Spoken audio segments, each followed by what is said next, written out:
Bubong, tanggal. Sir, nakita ko na si Sir. Lagi sa TikTok ko lang natin. Nay, nasabihan na po kayo. Kunin nyo yung isampay nyo, yung bubong tatanggalin namin.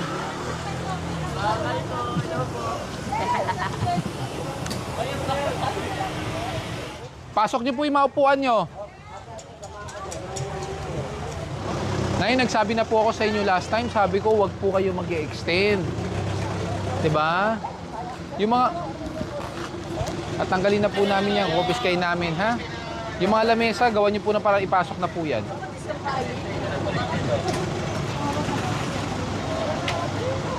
Huwag na kayo mag-extend.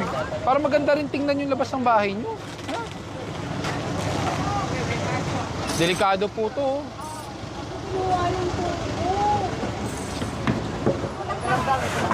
Yan. O yan. O, kunin nyo na. Sige na. Sir, Oo. ba't gano'n? Hindi naman dinadaanan na itong anong to. Sino nagsabi? Walang dumadaan dyan sa anong yan. Halika. Sa... Pagbibigyan kita ng panahon. Sa anong yan, sa anong yun, wala naman dumadaan. Pagbibigyan kita. Tignan mo, nag-register din naman yung mga motor na agilid na nga. Halika, pagbibigyan kita. Sir, tabi muna kayo. Pagbibigyan ko to. Oh, basa.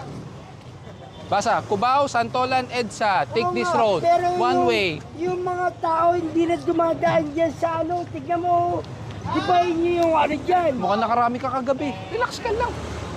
Eh, Alam mo bang bawal na sa public place ang isang tao pong nakainom? hindi. Oo. Wag na natin dagdagan.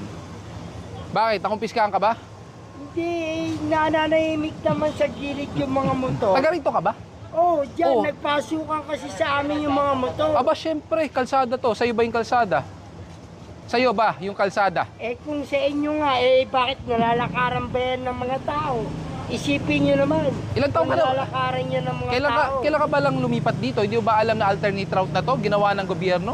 Ng City of San Juan na ginawang alternate route? Dapat magbigayan din tayo Nasa kilid lang naman yung mga motor. Sa'yo rin ba yung bangketa? Kaya nga nililinis natin Hindi na nga ginagamit yung mga